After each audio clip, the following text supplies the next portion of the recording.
MEMS gyroscope. MEMS gyroscope is also a kind of inertial sensor. These sensors are used to sense the Coriolis component that happens in angular motion. The principle of MEMS gyroscope is that when an object is moving linearly along a direction and that is rotated about a perpendicular axis, then the object experiences a Coriolis force, and this Coriolis force acts along a third axis perpendicular to both linear and rotary axis. I can tell you an example connected with Coriolis force. When we get into a bus which was stopping on a particular location, and when you get into the bus and while you're moving into the aisle of the bus, in the middle of the bus, when we move from the back side to the front side, the meantime if the bus starts moving, naturally the bus will be taking a curvature to go back to the road from the stop bus bay.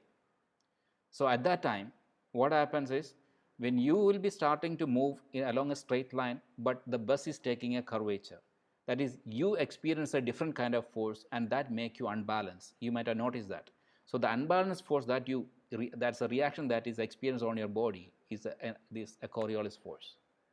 So any body that moves along a straight line, if it is subjected to a rotary movement, that experiences a reaction, Coriolis reaction.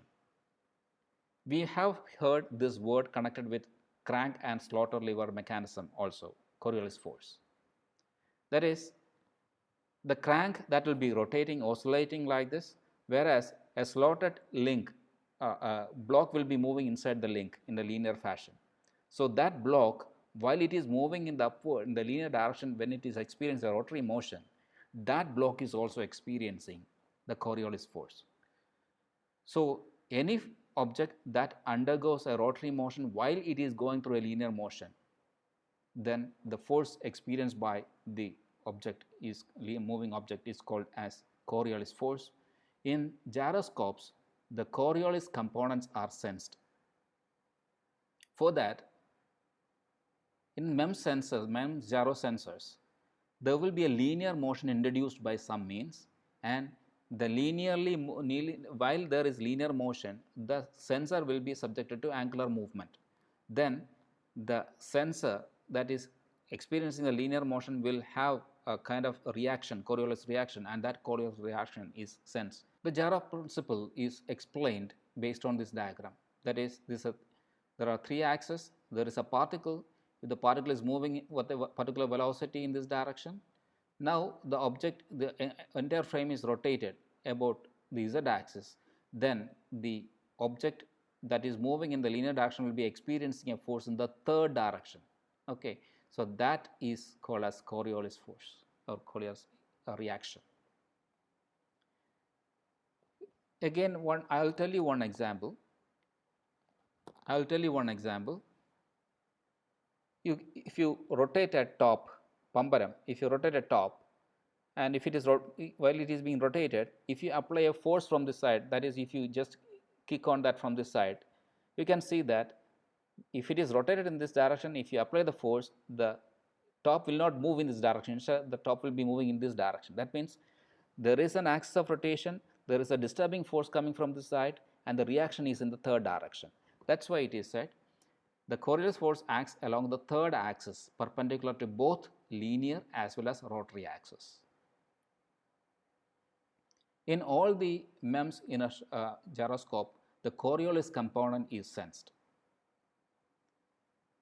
In MEMS based gyroscopes, linear motion is typically introduced as vibration by using electrostatic or electromagnetic or surface acoustic waves or piezoelectric methods.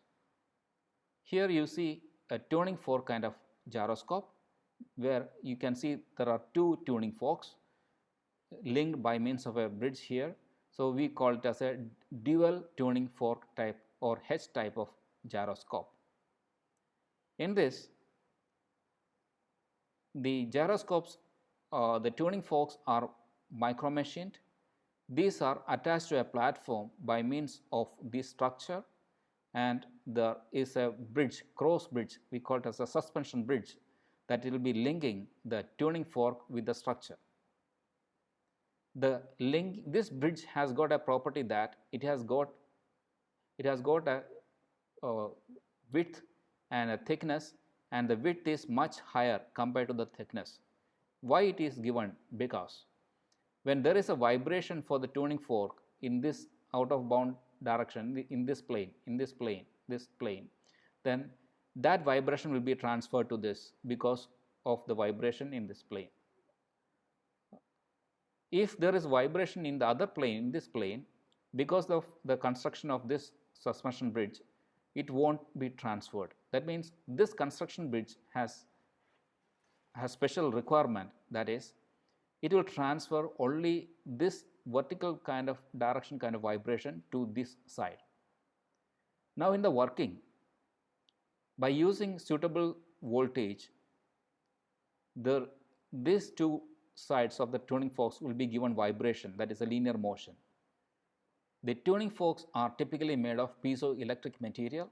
So when suitable voltage is given, this material will start vibrate in one direction. So that vibration can be transferred to this.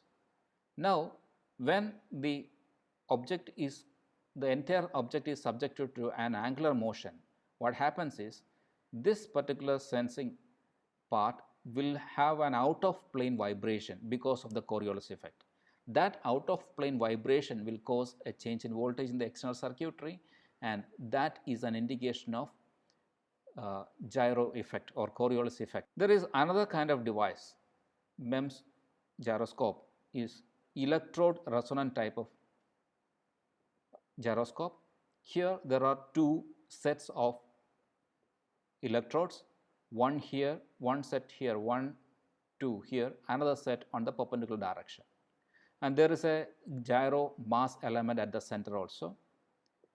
Here also there will be vibration given as at the input in here. So this will be vibrated in this direction.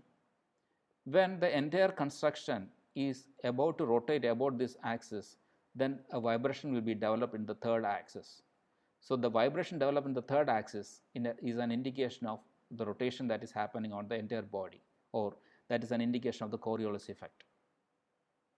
So the vibration given on the input electrode can be by means of piezoelectricity, it can be by means of electrostatic method or electromagnetic or any other method.